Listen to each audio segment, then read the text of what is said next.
The town of Havenwood lived and died by its harvest. Nestled deep in a valley surrounded by ancient whispering woods, its very existence was a precarious balance. Every October, as the air grew crisp and the days shortened, the town's lifeblood, the harvest of corn, apples, and especially pumpkins, turned a brilliant, impossible crimson. It was a sign of the Pumpkin King's blessing, a testament to the old bargain made centuries ago. And it was a sign that the time had come for the offering. For Wren, this year was different. At 22, she had spent her life watching the ritual from the fringes, a silent, defiant witness. She was not a believer. She was a woman of logic and steel, a tinkerer who spent her days mending the town's failing machinery and inventing new ones, finding her solace in gears and wires, not in ancient myths. The idea of offering a living person to a harvest deity was a barbaric relic from a time of ignorance, and she hated it with every fiber of her being. But the town, isolated and insular, held to its traditions with a desperate grip. They spoke of the Pumpkin King in hushed, reverent tones, a figure of awe and terror. They told stories of the year the harvest turned gray, the year the last offering refused to go willingly. The result had been a famine so severe it had nearly wiped out the town. Since then, the ritual had been observed with a chilling, fanatic piety. This year, however, the harvest was the richest anyone had seen in generations. The pumpkins were the size of small carts, their rinds a deep, vibrant crimson that glowed even in the moonlight. The town celebrated, their joy a feverish, uneasy thing. The Great Harvest Festival was underway, a grotesque mix of a county fair and a funeral procession. The air was thick with the scent of spiced cider, roasted corn, and an underlying, unsettling perfume of decay. Wren stood on the periphery, her hands shoved into the pockets of her oil-stained overalls. Her gaze was fixed on the town elder, Old Man Thorn, as he prepared for the final ritual. He held a bronze bowl into which the maidens of the town, all in their late teens and early 20s, placed a lock of their hair. A small, silent, hopeful prayer that they would not be chosen. Wren's stomach twisted.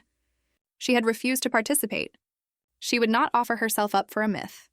Her defiance was not brave. It was reckless. Her father had begged her to comply, but she had held firm. She would be an outcast, a pariah, but she would not be part of this madness. Thorn, his eyes rheumy and his face a roadmap of ancient lines, dipped his gnarled fingers into the bowl. He closed his eyes, his lips moving in a silent chant. The crowd held its breath, a single living entity of collective anxiety. Wren, despite herself, felt a prickle on the back of her neck, a chill that had nothing to do with the October air. A low, resonant hum, a sound she hadn't heard since she was a child, seemed to emanate from the ground itself. Thorn's eyes snapped open. He held up a single strand of hair, a vibrant cascade of fiery red. Her hair, a collective gasp went through the crowd. It was impossible. Wren had not put her hair in the bowl. This had never happened before. The chosen one was always a willing participant. Her heart began to pound, a frantic drumbeat against her ribs. Thorn's gaze, cold and unforgiving, found her. "The Pumpkin King has chosen one who defies him," he announced, his voice booming across the square. "He has chosen a bride to break her spirit." A silence descended upon the town square, heavy with both fear and accusation. Wren was no longer an outcast. She was the defiant sacrifice, the one chosen to pay for her disbelief. She looked at her father, whose face was a mask of despair, and then at the crimson-hued pumpkins, which seemed to glow with a malevolent, expectant light. Her defiance was now a sentence. The walk to the ritual grounds was a silent procession.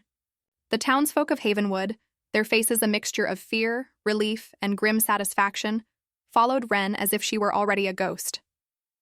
Her hands were bound with a coarse rope, an act of ritual, not of force. She had not resisted. She was in a daze, her mind still grappling with the sheer impossibility of what had just happened. A strand of her hair in a bowl she had never touched. It was a sign not from God but from something ancient, something that transcended logic and reason. The ritual grounds were a clearing in the woods, dominated by a large stone altar, blackened with centuries of use. Surrounding it were dozens of colossal, glowing crimson pumpkins, their carved faces twisted into grotesque, leering grins. The air was thick with the scent of decay and something else. Something subtly sweet, like rich soil and dark honey. Wren was led to the altar and knelt, her hands bound. The cold stone seeped through her overalls, a stark reminder of her predicament. The last rays of twilight bled from the sky, and a single, immense crimson moon began to rise, casting an eerie, blood-red glow over the clearing. The townsfolk knelt, their heads bowed in prayer. Their betrayal, their silent condemnation, was a tangible weight in the air. Old Man Thorn, his voice a low chant, began the final part of the ritual. "Great King, we present to you our offering, our hope, our fear. Accept this maiden who defies you, and in doing so, give us your blessing for another year." He placed a hand on Wren's head, his touch cold and clammy. She felt a wave of profound sorrow, a loneliness so deep it took her breath away. It was not her sorrow. It was a vast, ancient, and bone-deep feeling that seemed to emanate from the forest itself. A deep thrumming began, a low, resonant vibration that shook the earth. It came from the direction of the largest, most colossal pumpkin, a monstrous crimson sphere that sat at the edge of the clearing. It glowed with an internal light so bright it was almost blinding. The chanting of the townsfolk grew louder, a fever pitch of a desperate hymn. The ground trembled. And then slowly a figure emerged from the depths of the monstrous pumpkin. He was immense. Not a man, not a beast, but something in between. He was made of woven vines, of rustling leaves, of dark, gleaming wood. His body was a tapestry of the forest itself. His face was a mask, a gigantic pumpkin carved with a terrible, regal countenance. Its eye sockets were deep, shadowed voids, and a single malevolent grin was carved into its surface. He was the Pumpkin King. He moved with a quiet, powerful grace, his movements deliberate, terrifying. He strode towards the altar, each step a dull thud on the earth. The air grew impossibly cold and the scent of decay intensified. He was a creature of the earth, of death and rebirth, and his presence was a chilling weight that brought the townsfolk to their knees. He stopped before the altar, towering over Wren. She should have been terrified. Her body should have been screaming for her to run, to flee. But she knelt, her gaze defiant, her heart pounding with a strange, fierce curiosity. He lowered a hand, a massive paw of woven wood and gnarled roots, towards her. She did not flinch. She looked up directly into the shadowed voids of his pumpkin eyes, and in her mind she spoke, "I am not afraid of you," a sigh, a sound like rustling leaves and shifting earth, emanated from the Pumpkin King. He bent down, and from the deep shadows of his mask, a voice, a low, melodic hum that resonated in her soul responded, "I know, little defiant one, and that is why I chose you." He did not take her. He stood there for what felt like an eternity, his massive form towering over her, his hand, a testament to the unyielding power of the earth, hovering just above her bound hands. The townsfolk, prostrate on the ground, dared not move. They waited for the ritual to conclude, for the Pumpkin King to take his bride and bestow his blessing. But he did not. Instead, a quiet, almost melancholic hum echoed in Wren's mind. "They wish for me to consume you. They offer your defiance as a feast. But you are not a feast. You are a bridge." His voice, a rich, melodic thrum that seemed to touch her very soul, was a stark contrast to his monstrous form. Beneath the grotesque mask of the Pumpkin King, there was an ancient intelligence, a profound sorrow, and a quiet hunger for something more than just a harvest. His hand lowered. But instead of crushing her, a single gnarled root, a tendril of living wood sprouted from his finger. It snaked down, surprisingly delicate, and brushed against the rope binding her wrists. With a faint creak, the rope fell away, its fibers disintegrating into dust. Wren, her wrists free, looked at him in silent shock. She looked at the townsfolk, their faces still buried in the dirt, oblivious to this silent act of defiance. The Pumpkin King, the very being they feared, had not claimed her as a sacrifice. He had set her free.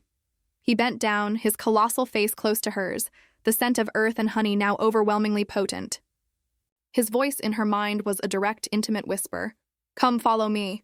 They do not understand the true nature of this bargain. They do not know what I crave. He turned, his massive form moving with a quiet grace, and strode towards the immense crimson pumpkin from which he had emerged.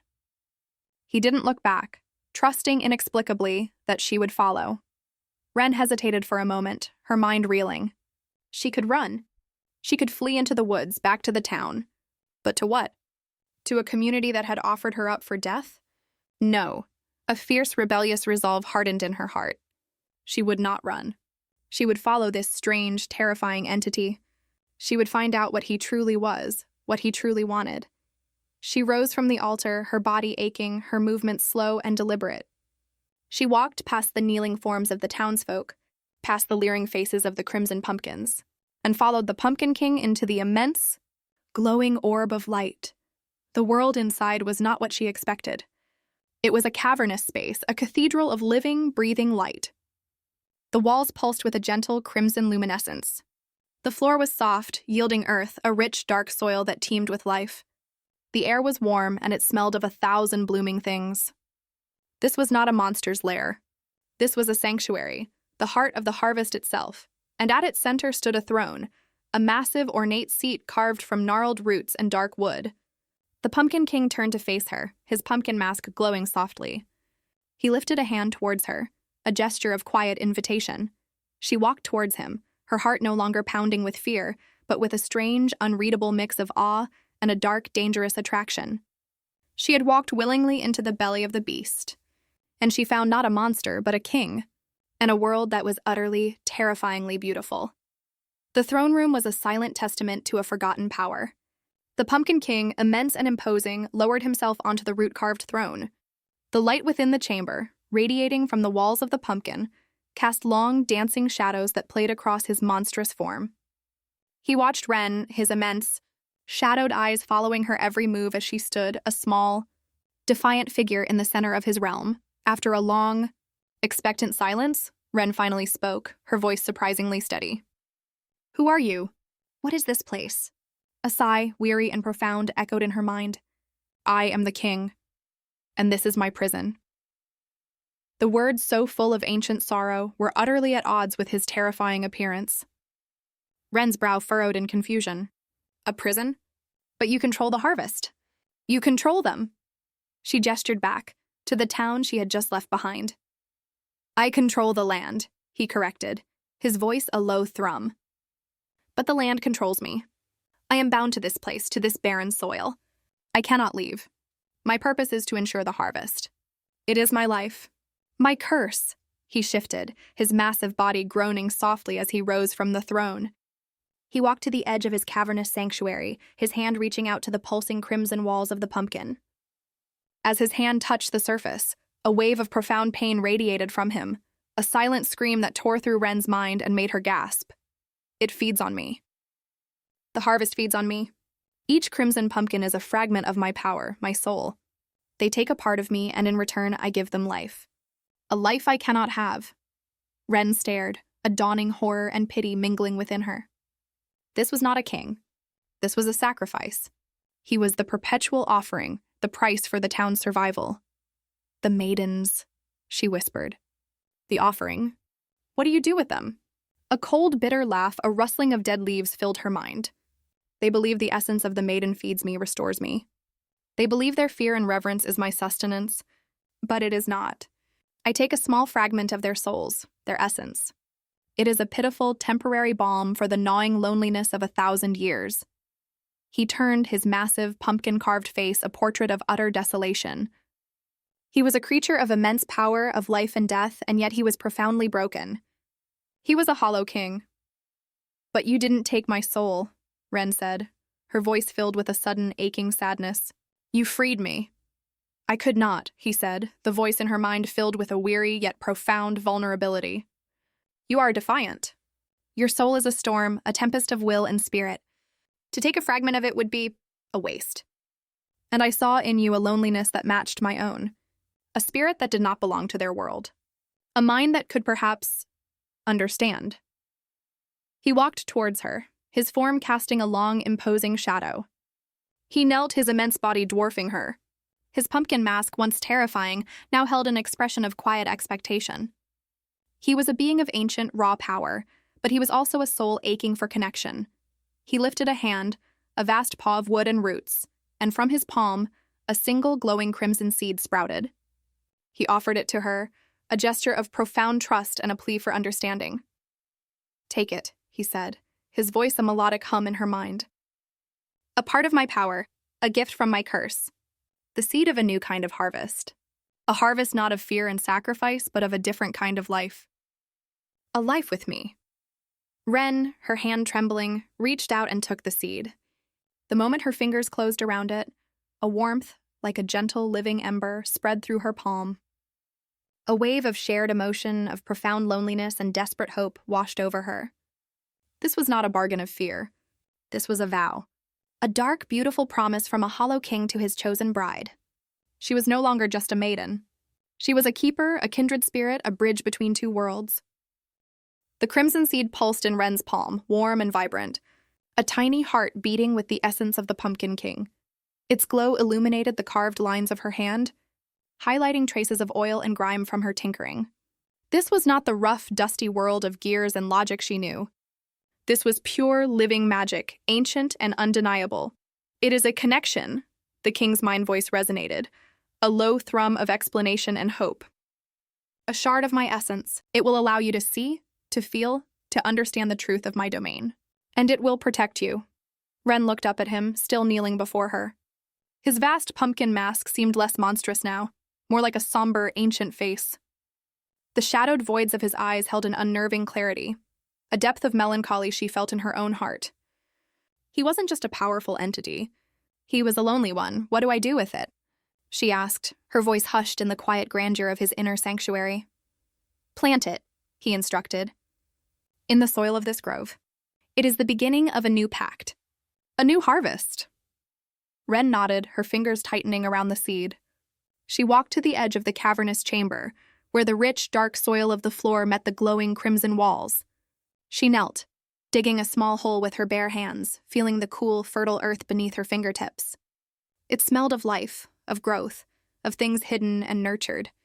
As she placed the seed within the soil and covered it, a faint, golden light pulsed from the spot. The king's presence around her shifted, radiating a profound relief, almost like a sigh. It is done, for now. He rose to his full height, his immense form once again casting long shadows that stretched across the pulsating walls. You must understand, little defiant one, the bargain they make. They believe the annual offering appeases me, ensuring their crimson harvest. But the truth is far more symbiotic. Their belief, their fear, their devotion, it feeds the illusion of my monstrousness, allowing the true nature of my binding to remain hidden. To them, I am a monster that protects. To me, I am simply bound. He led her deeper into his realm, to a grove within the colossal pumpkin that defied spatial logic. Here the air was warm and humid, filled with the sweet scent of blossoms. Bioluminescent fungi glowed on twisting branches, and strange, vibrant plants flourished in the rich, dark soil. This was the heart of the harvest, a hidden paradise maintained by his very essence. As she walked through the grove, Wren noticed strange, translucent, glowing tendrils emerging from the plants. They hummed with a faint energy, disappearing into the walls of the pumpkin chamber. These are connecting to you? She asked, her tinkerer's mind observing the mechanics of magic. They are my lifeblood, he confirmed, his voice imbued with a quiet pain. My curse. Every year my energy flows into the land, creating the bountiful harvest. And every year a piece of me is taken. That is the price of their survival. My eternal sacrifice. Wren touched one of the glowing tendrils. It felt cool and vibrant, brimming with an ancient, untamed power. She felt the depth of his suffering, the constant drain, the aching loneliness that gnawed at his core. He was not a malevolent deity. He was a prisoner, perpetually sacrificed for the survival of a town that both revered and feared him. You're not a monster, she whispered, her voice filled with a new understanding, a deep, aching pity.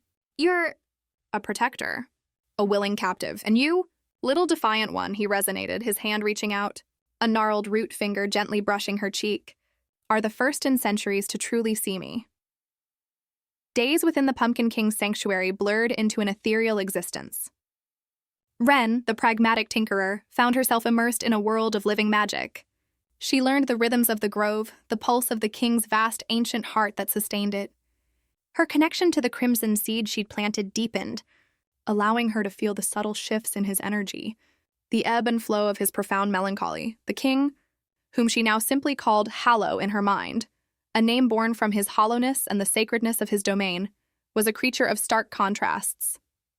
His physical form remained monstrous, a being of woven wood and pumpkin, but his mind, which she increasingly shared, was a tapestry of ancient wisdom, profound sorrow, and a surprising gentleness. He spoke of the old world, a time when humanity and the spirits of the land walked in a fragile balance, before fear and ignorance had severed their connection.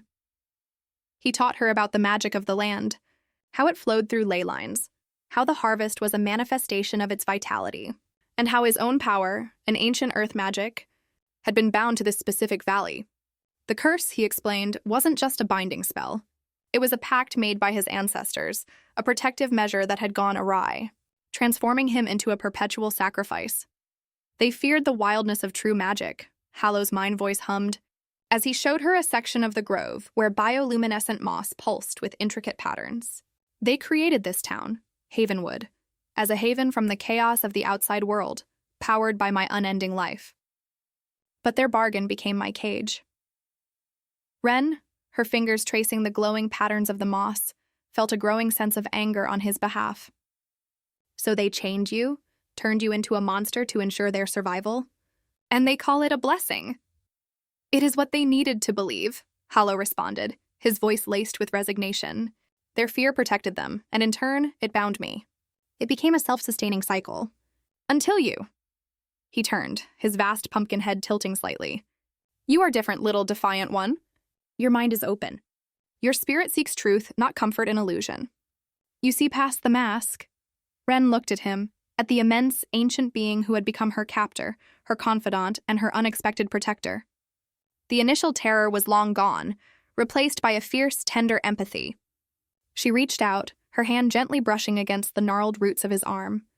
The wood felt surprisingly warm beneath her touch, humming with a suppressed vitality. You don't deserve this, she whispered, her voice filled with a passion she hadn't known she possessed. You deserve to be free. A tremor passed through Hallow's massive form, and his mind voice resonated with a profound, almost shattering emotion. Freedom. It is a word I have not truly understood for centuries. My freedom is intertwined with this land, with their harvest. And with you now, little defiant one, the seed you planted. It is more than just a connection. It is the beginning of a new possibility. He showed her the tiny sprout that had emerged from where she'd planted the crimson seed. It glowed with a soft, ethereal light, different from the other plants in the grove. This sprout wasn't drawing energy from him. It was drawing from them, from their unique connection, from the hope that bloomed between them. This sprout, Wren, is a seed of a different kind of harvest. A harvest of shared life. If it grows, if it thrives, it may offer a path to break the ancient pact. A path to true freedom for us both. Wren stared at the glowing sprout, then at Hallow. The sheer audacity of the idea, the hope it represented, was breathtaking. Her tinker's mind, always seeking solutions, saw a glimmer of possibility. She was not just a maiden offered to a monster. She was a partner in a perilous endeavor, a co-creator of a new destiny. The melancholic king, the monstrous protector, had found his defiant bride, and together they would try to unravel a curse older than the town itself. The task was monumental, a complex puzzle woven from ancient magic, forgotten rituals, and the intricate biology of a supernatural entity. Wren, with Hallow's guidance through their shared consciousness, delved deeper into the mysteries of the grove and the true nature of his curse. Her mechanical mind, usually focused on the tangible, found itself uniquely suited to deciphering the logical, if magical, systems that governed his existence. Hallow explained that the ancient pact functioned like a complex magical engine. The town's fear and belief acted as the fuel, channeling ambient magic from the surrounding ley lines into the grove. This magic, infused with his essence, then flowed into the land, ensuring the crimson harvest. His monstrous appearance was a deliberate illusion, a psychological anchor designed to reinforce the town's belief in his power and their need for him. The true drain on his being came from the sheer volume of life force required to sustain the endless bounty year after year. The annual maiden offering, Hallow's mind voice explained one afternoon, as Wren meticulously documented the energy flows from the glowing tendrils, was intended to provide a concentrated burst of life energy to replenish me, a temporary reprieve. But it was crude, inefficient, and ultimately Cruel. So their offerings barely even helped? Wren asked, feeling a fresh wave of anger. They sacrifice people for nothing? For very little benefit to me, he confirmed, his presence radiating a deep weariness. It was mostly symbolic, a reinforcement of their fear and my perceived power. Your defiance, your unwillingness to be merely consumed, disturbed the cycle in a way no other maiden had before. And your inherent connection to the land? It allowed the crimson seed to take root. The sprout Wren had planted was thriving. It was unlike any other plant in the grove, its leaves a vibrant emerald, laced with delicate golden veins. It hummed with a different kind of energy, a balanced, harmonious flow that seemed to draw equally from Hallow's raw power and Wren's unique life force. It was a symbiosis, a true partnership in botanical form. Their goal was to shift the entire energy dynamic. Instead of Hallow perpetually draining himself to feed the harvest, the sprout would grow into a new heart for the grove, a powerful conduit that could efficiently recycle the land's magic, nourishing the harvest without directly consuming Hallow's essence. But to do this, the sprout needed a constant, balanced infusion of both their energies, a continuous, shared commitment. It will require a profound connection, Hallow explained, his voice softer, more vulnerable than Wren had ever heard it. Emerging of our very beings through this sprout, a continuous echo of the bond that has already formed between us. Wren looked from the thriving sprout to Hallow, her heart beating a steady rhythm of acceptance. She felt his profound loneliness, his desperate hope, and the undeniable dark affection he held for her. Her own heart, once guarded, now yearned to mend his brokenness. She had come here a skeptical outsider, and she was leaving, or perhaps staying, as the integral part of an ancient, powerful entity. Their bond wasn't just mental or emotional. It was becoming deeply physical. She felt him in her bones, a constant hum of ancient magic. And he, through their shared consciousness, reveled in the small human joys she still felt, the taste of sweet berries, the warmth of the fire, the intricate dance of her mechanical thoughts. One evening, as the crimson moon cast its eerie glow through the pumpkin walls, Hallow knelt before her once more. His monstrous form shimmered slightly, revealing fleeting glimpses of something beneath the bark and vines, a shape that hinted at a more human silhouette. The ritual of the sprout, he began, his voice a deep melodic hum that resonated through her very being. It is not without risk. It demands a true union, a full understanding of what we are becoming. It is a promise, a continuous vow. It is a permanent joining. He reached out, his massive, root-laden hand gently cupping her face. The bark was rough, but his touch was impossibly tender. Are you ready, my defiant one, to be forever woven into my life? To become a true bride of the Pumpkin King, not as a sacrifice, but as my equal? Wren looked into the shadowed depths of his pumpkin eyes. She saw not a monster, but a soul aching for connection, a protector bound by a cruel fate. And she saw herself reflected there, a woman transformed, no longer lost, but deeply, irrevocably found. Yes, she whispered, her voice firm, resolute. I am ready for us, for our harvest.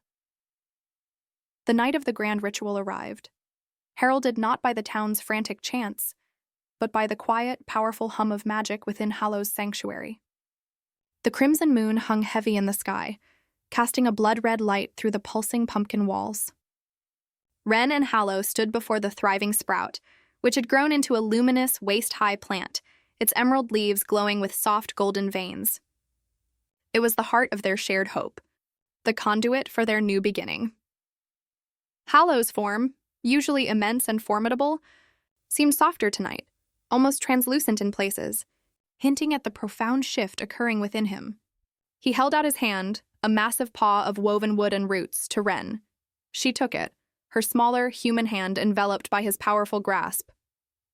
The contact sent a surge of energy through her, a wave of profound intimacy that transcended words. This ritual, little defiant one, his mind voice resonated, a solemn, beautiful vow. Will not consume you.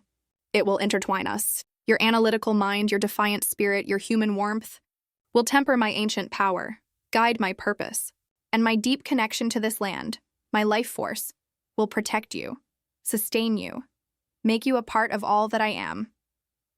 Wren felt a swell of emotion so powerful it brought tears to her eyes. She was giving up her old life, her old self, but she was gaining an eternity, a purpose, a profound love with a being who had captivated her heart. They knelt together before the glowing sprout, their hands clasped. Hallow began to hum, a deep, resonant melody that seemed to come from the very earth beneath them. The sound vibrated through Wren, unlocking something ancient within her, a dormant connection to the land her ancestors had once understood. The sprout pulsed, its light intensifying, mirroring the crimson glow of the moon. As Hallow chanted in a language Wren couldn't understand with her ears but understood perfectly with her soul, luminous tendrils of light, emerald and gold, began to emanate from the sprout. They reached out not just to Hallow but to Wren, gently wrapping around their clasped hands, twining around their arms, connecting them directly to the burgeoning heart of the grove. Wren gasped as the tendrils touched her skin. It was not painful, but an overwhelming rush of sensation. She felt the ancient, surging power of the land flow into her, and through her, into Hallow. And she felt her own essence, her wit, her curiosity, her vibrant human spirit flow into him, infusing his ancient being with new life. She felt him fully then, no longer just a mind voice, but a complete, undeniable presence. She felt the weight of his centuries of loneliness lift, replaced by a profound, radiant peace. She saw the true nature of his power, not monstrous, but a protective, life-giving force. And she saw herself, not as a separate entity, but as an integral, cherished part of him, forever woven into the fabric of his soul. Hallow's monstrous form began to shift. The woven roots and bark softened, smoothed, receding. The immense pumpkin mask fractured, not shattering, but dissolving into golden motes of light that swirled around them. As the light cleared, Wren gasped. Standing before her was no longer the monstrous Pumpkin King, but a man. He was tall, powerfully built, with skin the color of rich, dark earth and hair like autumn leaves, streaked with crimson and gold. His features were rugged, yet strikingly handsome, etched with the wisdom of centuries. And his eyes? His eyes were pools of deep, verdant green, glowing with an internal light that spoke of forests and ancient magic. They were eyes filled with an undeniable, consuming love for her. He was the essence of the forest, the spirit of the harvest, in a physical form that was both human and entirely otherworldly. He was Hallow, truly free. He leaned in, his green eyes locking onto hers, and for the first time, he spoke with his own voice, a deep, resonant baritone that sent shivers down her spine and reverberated through their shared soul. "My Wren," he breathed, his voice filled with ancient longing and newfound joy. "My defiant one. My bride." He kissed her then, a kiss that tasted of rich earth, sweet honey, and the promise of forever. It was not a monstrous kiss, but a profoundly human, deeply magical one, sealing their union beneath the crimson moon. The tendrils of light around them pulsed once more, then gently receded, leaving them standing there, two beings irrevocably bound, ready to face a new harvest, a new life, together. The Pumpkin King had found his bride not through sacrifice, but through a love as twisted and beautiful as the season itself. The world inside the colossal pumpkin sanctuary was a timeless paradise, but the world outside was a ticking clock. The sun, a cold and distant observer, had risen and set twice since Wren had been chosen. The townsfolk of Havenwood, their fear momentarily assuaged by the verdant embrace of the autumn air, had grown restless.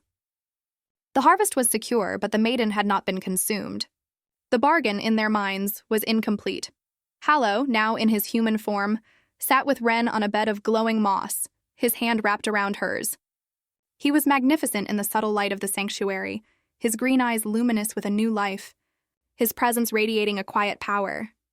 "They will come for us," he said, his voice a low, resonant baritone that sent a tremor of both apprehension and thrill through Wren. "They believe the ritual is broken. They believe I am a failed king, and they will believe you have corrupted me." Wren felt a swell of protective anger. She had been betrayed by her community, offered up as a sacrifice. Now they would come to finish the job. "Let them come," she said, her voice firm. "They don't understand." No, Hallow's mind voice resonated with a sorrowful understanding. "They cannot. Their fear has been their god for generations. It is a powerful binding in itself. To see me free, to see the pact broken, it will shatter their very way of life."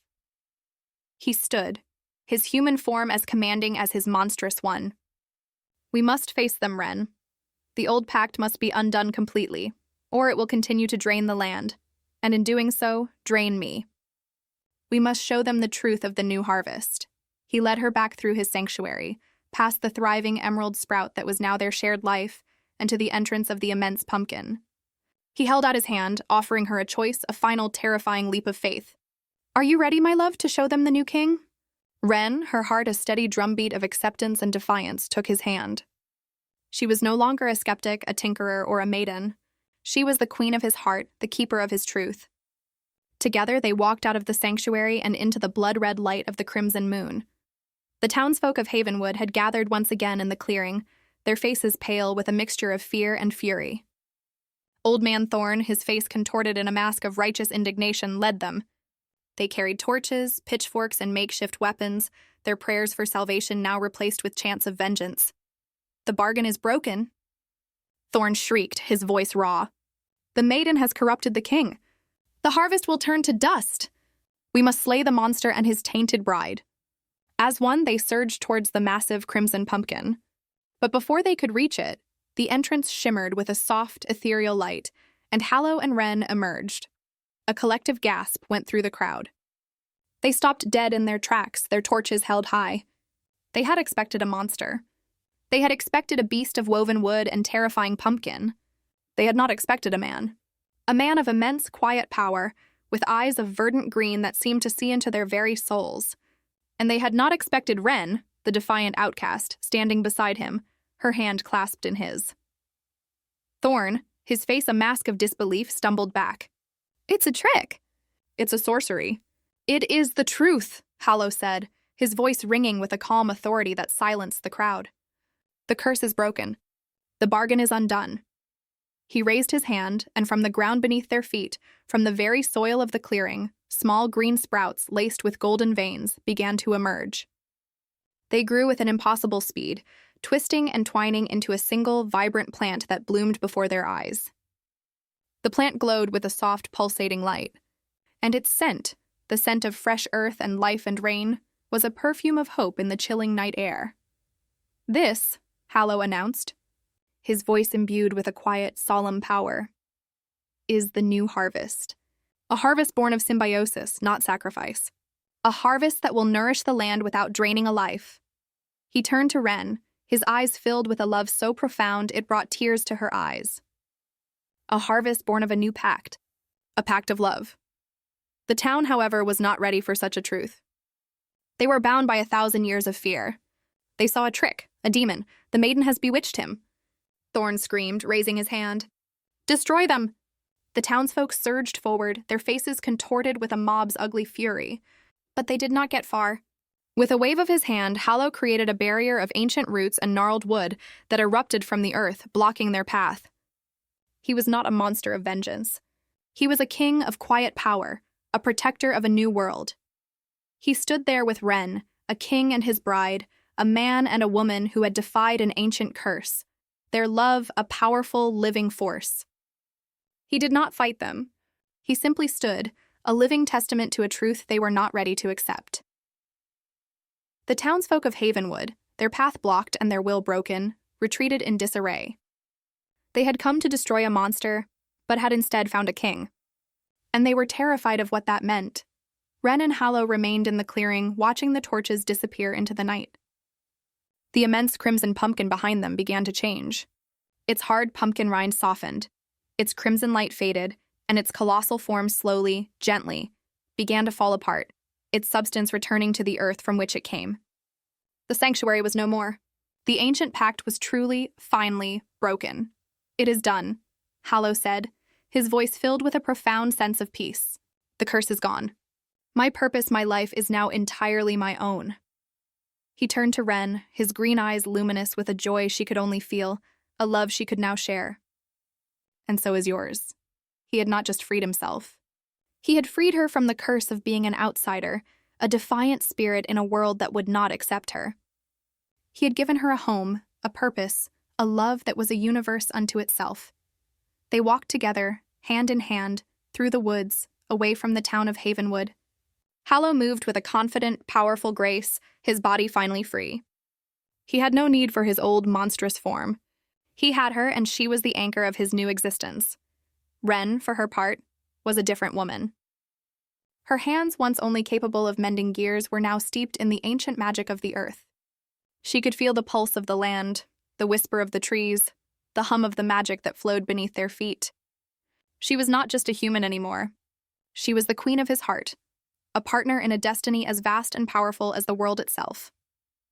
They came to a small, secluded valley, a place Hallow knew, a place untouched by the fear of Havenwood.